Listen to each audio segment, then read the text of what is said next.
question for you. Do your family members still ask you? Well, today we're going to talk about how you can boost your influence by connecting.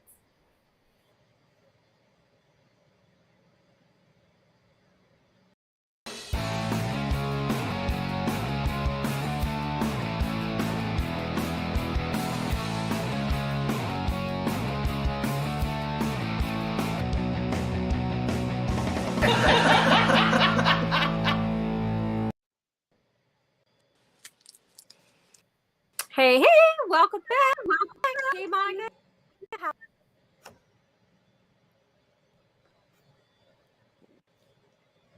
You guys all know that you are also the co-host on the couch, and we're looking forward to conversation with you. So just make sure you drop your comments in the chat. Be part of this conversation that we're getting ready to have about the sphere of influence. So it's now time to meet our co-hosts, and Monica Henderson, MinkLife, Motivation and University. And our first day is, how has connecting with your sphere helped you win this you're taking? So my connecting with my sphere actually is something that I think I don't do that great of a job with, but I've been practicing getting better with the help of Colleen. The craziest part about all of it is when someone tells you about a service that is exactly the way you are, or someone says, "Now, what do you do again?" My mother always asks me, I don't know how to explain to my friends what you do. And so this has been kind of a journey for me, particularly. So I'm excited to have this conversation because in some ways I know what I'm supposed to do, but in other ways there are some things that I'm not doing that I'd love to kind of pick our follow-up Fortune Finders brain on in this conversation. So I'm excited for this. Yeah. When we talk about sphere of influence, there's a lot of different ways to we talk about, our family, our friends, the people around us. I also have influence when I do all my networking, and the fact of, I belong. So I look at those organizations as another sphere of influence of people that I can. So are we ready to get motivated? So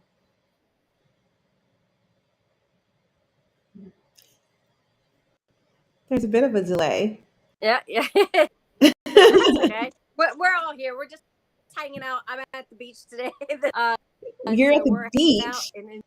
Yeah, I'm at the beach. Yeah, on the East Coast. So okay, work hard, play hard, baby. That's right. we talk about, sometimes that's what you need, right? So, so let's look at getting motivated with today's. Why is it important to share what you do and your work with those people? So the main reason why it's important is so you don't have your mother ask you, "What do you do again?" I was trying to tell my friends. But there's a lot of the times that we're doing things in our regular life, and in a lot of times in our community, MinkLife community, a lot of people will say, "Oh, well, this is my work life and that's my home life." But I always think, if the people in your home life love you and want you to be successful, they're actually probably the best cheerleaders for sharing what you do and how proud they are of you and your successes. And so if we can give them the right words to share with their people and their connections, they're more likely to want to share what you do and possibly even bring you their friends to work with you. It happened a lot when I was in the custom clothing business. I had friends of friends say, "Hey, you sew, right? I have a friend who needs something hemmed, or I have a friend who needs something made." They came up in conversation. Do you do that? And so there have been quite a few in a past life of mine where where the sphere of influence was actually the referral source to get me clients. And sometimes those referrals were like clutch. They were like right when I needed a bill paid, or they were like right when I was like in between projects and just kind of needed a little something. So you never know how your sphere of influence can be a blessing to you when you're working, when you're like, in your business and in your trenches, and you're not thinking about it. And those referrals can kind of come from this like angel in the sky, it feels like. Yeah. And you're typically the ones that want to support you. So they're support you, then they'll love to step in and support you. But you have to give them the tools and words and so forth to be able to do that for you. So now we want to look at getting staying. So the lack of understanding how to leverage the people affect the way you move business. Yeah. So a lot of the times we don't leverage. Most of us are not leveraging our friends and family to help us get more business, right? I don't know about you. If you're watching right now and you're like, killing it in the game, please share. Because I know a lot of people that are not leveraging the people in their community, and that they're, on soccer teams, parents and their kids are playing soccer together, or they're a part of the PTA together, leveraging those relationships to essentially get more out of it, other than just like, hey, let's go to yoga and talk about our kids, right? So it really kind of, if you don't understand that those people are in your corner and want you to be successful. One of the people who not notoriously, but like famously repost me all the time was someone that I was on the board of directors with when I was the president of the parent organization for my daughter's school. Now she's an accountant for the government, so she doesn't really need my services. She's not in that entrepreneurial space, but she's constantly sharing and reposting my content anytime I'm doing anything. And I feel that vote of like success and positivity and like, oh, like that's so cool, because it's an unexpected place for that share to come from. I've never asked her to share anything. I've never asked her to promote me. And yet and still, because she works, because she's a part of a sorority, and because she's a part of these other organizations, she's like, hey, there are other women in my network who could use this, even though I can't. So I want to promote you. So that's, by not understanding that they are advocates for you in the world, they are support systems for you in the world. But you have to give them some, I guess, permission to share and support you. If you don't understand that, you could be missing out on a huge opportunity for yourself in that way. Those people in your, you take them from the community to a closer in, sphere of influence person. There's always those people in those networks that you have to know them, or, and reach out to them, because they're the ones that could really take your, so actively supporting other people in your network, that influence person, right? Looking at, we start to make our list. We take a list of people and go, okay, these are my sphere of influence, and who should I connect with on a regular basis and stay top of mind with. That person posts and shares because she's in your sphere. So if you look at, how can I leverage the resources that you already have out there? Yep, so true. So one of the best parts, keep networking, right? So who should we favorite topic? Yeah. So who should we ask for help when we're trying to improve with that sphere of influence? Oh, maybe I already answered that, but we'll continue.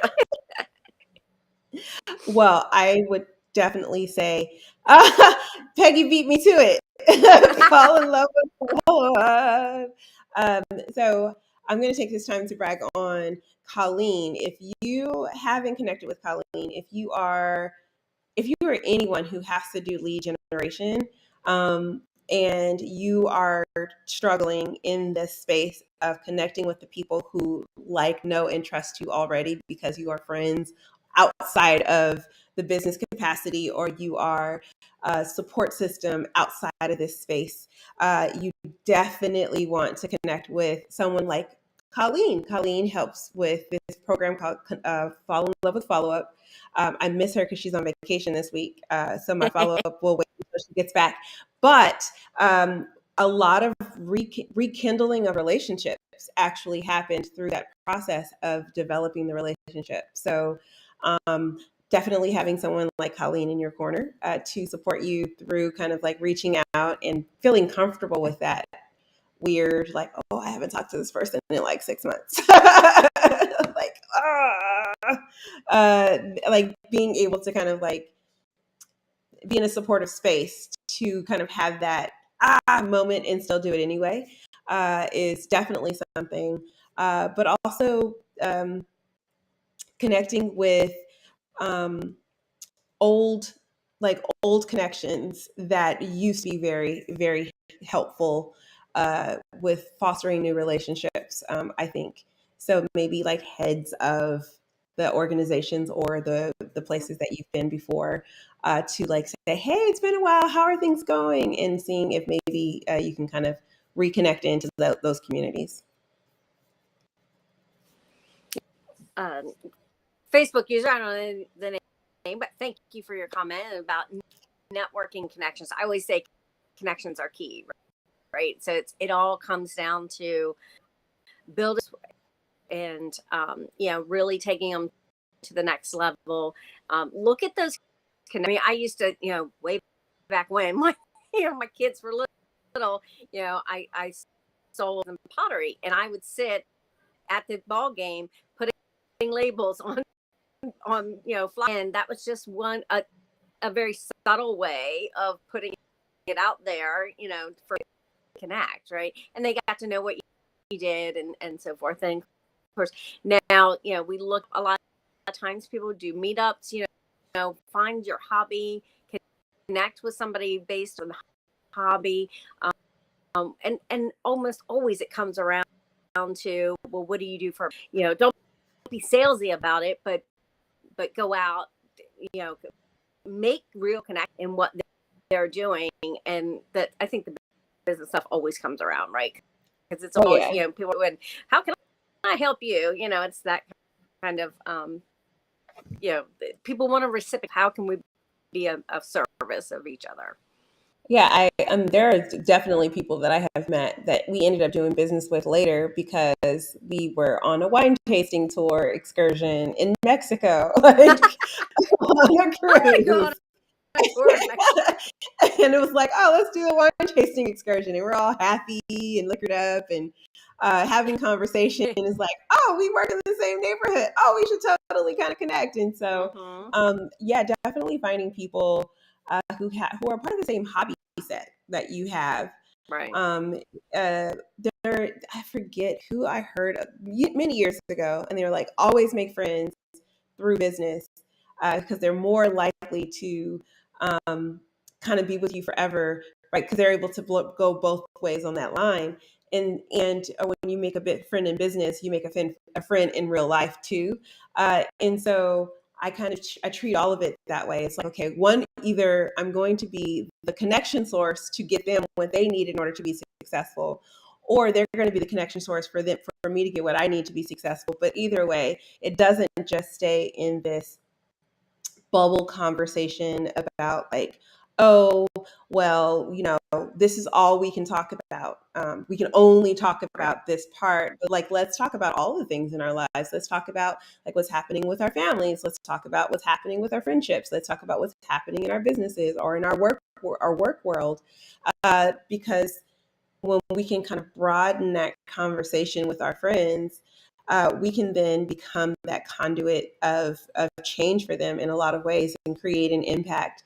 And in so many ways, my life has been enriched by my sphere of influence. And those originally were like co-partners in networking groups, right? So like my daughter found out she loved softball because we did a one-to-one from my networking group, and her daughter was there, and so we had like a double play date kind of a thing. And then Original she's like, one-to-one. I'm gonna play soccer. I'm not gonna play softball. Do you want to play too? My daughter was like, I guess. Not had never been interested in softball before.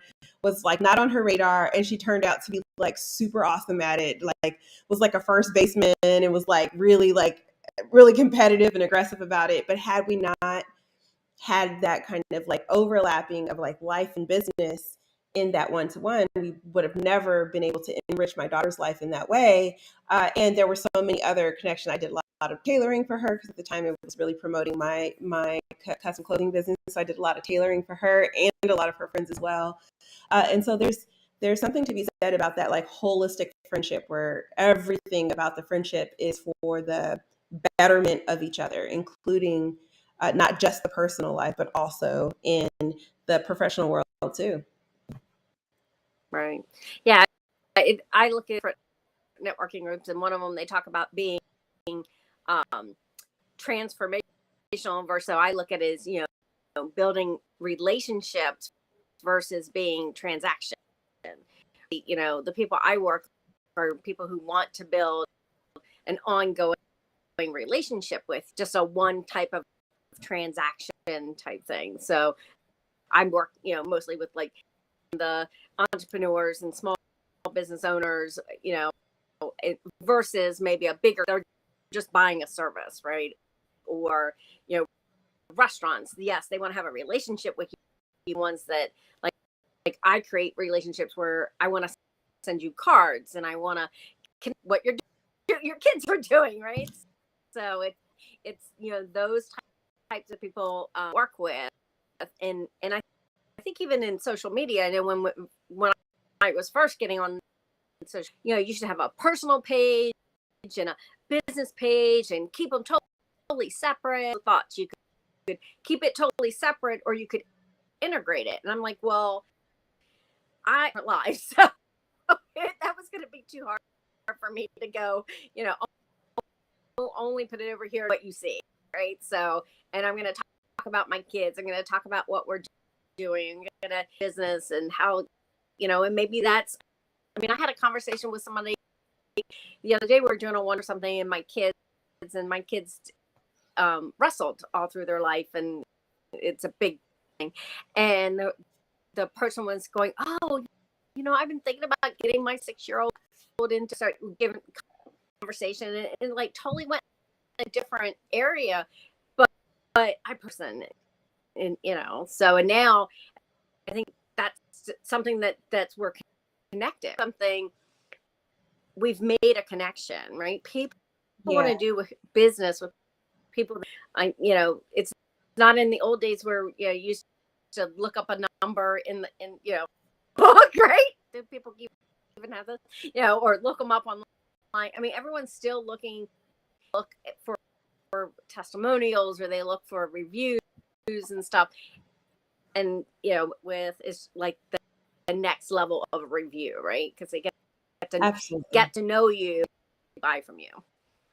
Yeah, now that we're kind of like talking about this sphere of influence conversation, I'm like, wait a minute, my husband's gotten clients from sitting hours on end at a softball game, like staring at our kids. Some of the kids sitting in the outfield picking flowers, right? Like, and we start up a conversation of like, oh, my kid's the flower picker out in left field, right? Like, and then from there it goes, okay, so what else you got going on? Oh, well, I'm trying to do this, that, or the other, right? Like having a vibrant social life and being able to kind of build the relationships in that vibrant social life, but then also allowing those lines to blur a bit, just so that if there's something comes up, you're available to be the solution to someone's kind of immediate problem is really, really helpful. And a lot of the times, when people think about networking, they think of like being a card dealer is what I always call it, right? Like you get a card, you get a card, you get a card, you get a card. Everybody gets a card, and it really, like you said, it's not about promoting yourself, but it's about building those relationships so that when it's time, uh, that though you're in the right position to be of service to those people in those times, there's not a single part of my life or business that I can think of that wasn't directly impacted by the networking and the sphere of influence and friends introducing friends and in kind of building that way. I wouldn't be sitting here in this house directly without a friend introducing me to a friend, right? That was how I met Peggy, was through through a networking group, and the networking member knew Peggy and was like, "Hey, you two should have a conversation." And here we are now, like basically inseparable. We are literally stuck at the hip now, both friendship wise and business wise, I think, at this point. But that allowing yourself to be fully human and allowing yourself to, and I think the very first time that I met Peggy, or maybe the second time that I met Peggy, we came to her daughter's 13th birthday party. The second time I think that I met her in my daughter, and it was like a play date, right? So like that kind of concept of like, oh, well, these things are separate, I think are incorrect. And if you look at like upper society, right? Like I'm more, I mean, I have highbrow taste, but I'm pretty much lowbrow, right? But in those highbrow circles, right, it's all about networking for them, and how they're positioning their family to support the movement forward. And I think there's maybe some notes that we can take from that as solopreneurs and entrepreneurs, where our significant others, our children, our family members can present us in positions and places that we may not be able to walk in the door in on a regular basis, because that's not who we are normally around, but they have access to those areas that we're not necessarily in. It's just a matter of stepping out a little bit sometimes, right? So I know there's sometimes you're sitting there, you don't want to like overshare, but then you have to at least share. We get those questions of like, somebody else says, "Oh, I just got this new thing and this coaching program and everything," and it was like, "Oh, I do that," right? So people that are in your sphere know what you do.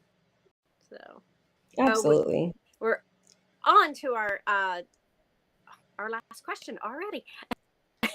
We want to look at gaining knowledge. So what's some final thoughts and tips that we on this area of sphere of influence, like to really bring it home?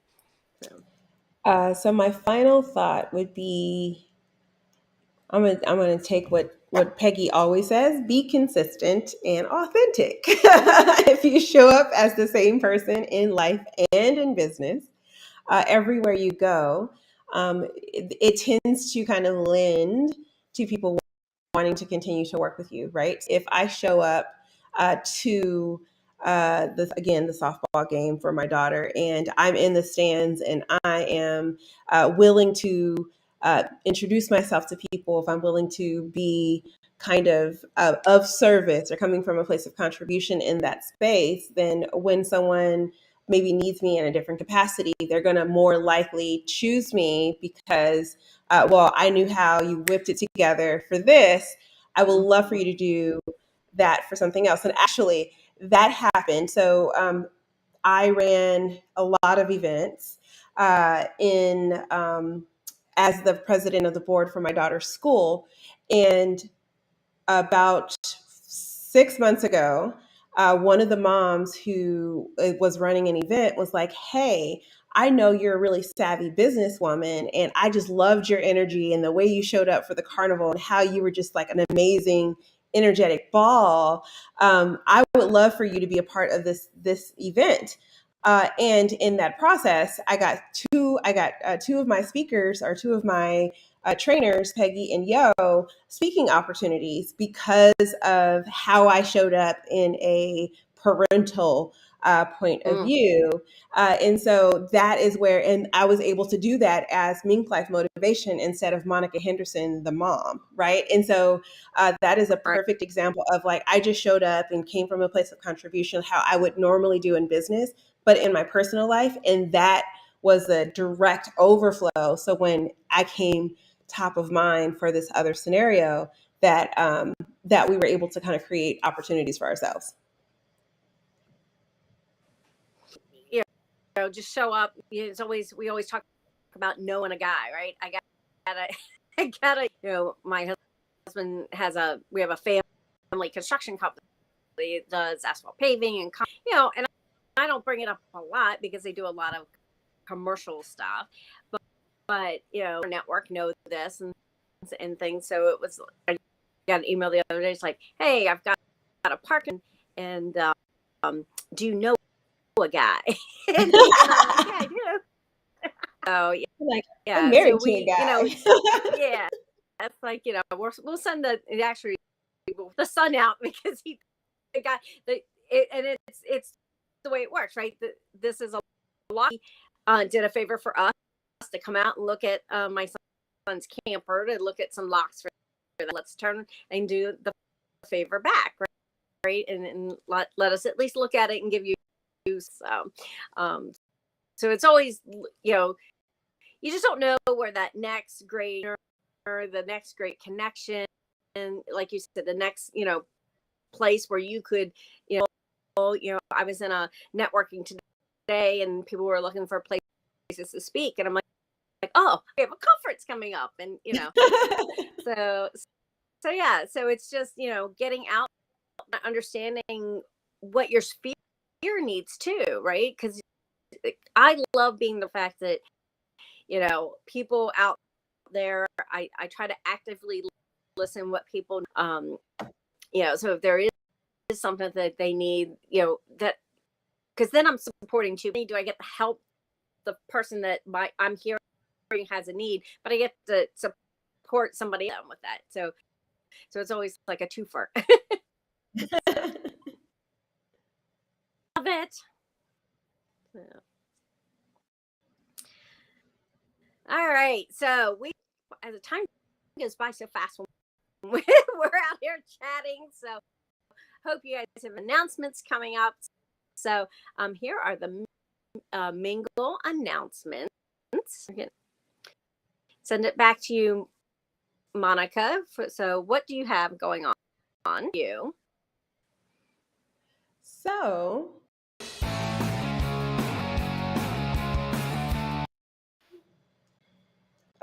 I don't know what's happening.